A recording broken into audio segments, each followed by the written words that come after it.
बलूचिस्तान में दहशतगर्दों को हर कीमत पर शिकस्त देंगे। सदर मुमलिकत आसिफ अली जरदारी की ज़ेर सदारत कोयटा में अमन अमान की सूरत हाल पर अहम इजलास। बिलावल भुट्टो जरदारी ने खुसूसी शिरकत की। वज़ीर आला बलूचिस्तान सरफराज बुगटी ने इजलास को सूबे में अमन अमान की सूरत हाल पर ब्रीफिंग दी। सदर जरदारी ने बताया कि दहशतगर्द कौम को तकसीम करना चाह रहे हैं। सूरत हाल वाज़ेह है, रियासत को रहना है, दहशतगर्दी के खिलाफ जंग जीतनी है, इसलिए इंसदाद दहशतगर्दी विंग को जदीद असलहा फराहम करेंगे। बलूचिस्तान उनके दिल के करीब है और यहाँ तरक्की और पायदार अमन उनकी अव्वलीन तरजीहात में शामिल है।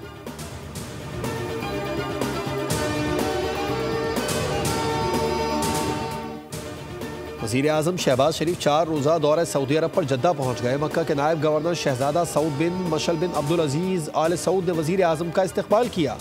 वफ़द में नायब वज़ीर आज़म इसहाक़ डार, वज़ीर आला पंजाब मरियम नवाज़, अहम वफ़ाक़ी वज़रा आला हुकाम शामिल हैं। दौरे में वज़ीर आज़म शहबाज शरीफ सऊदी क़यादत से मुलाकातें करेंगे। वज़ीर आज़म उम्रा भी अदा करेंगे।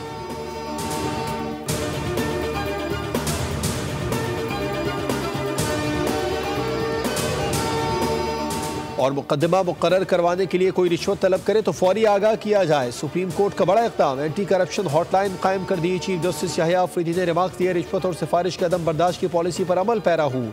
शिकायत कुनिंदा का नाम खुफिया रखते हुए फौरी कार्रवाई की यकीन दहानी कराता हूँ।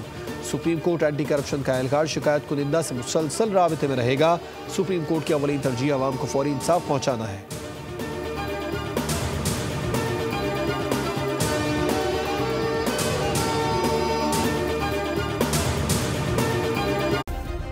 सब्सक्राइब करें और बेल दबाएं ताकि कोई खबर रह न जाए।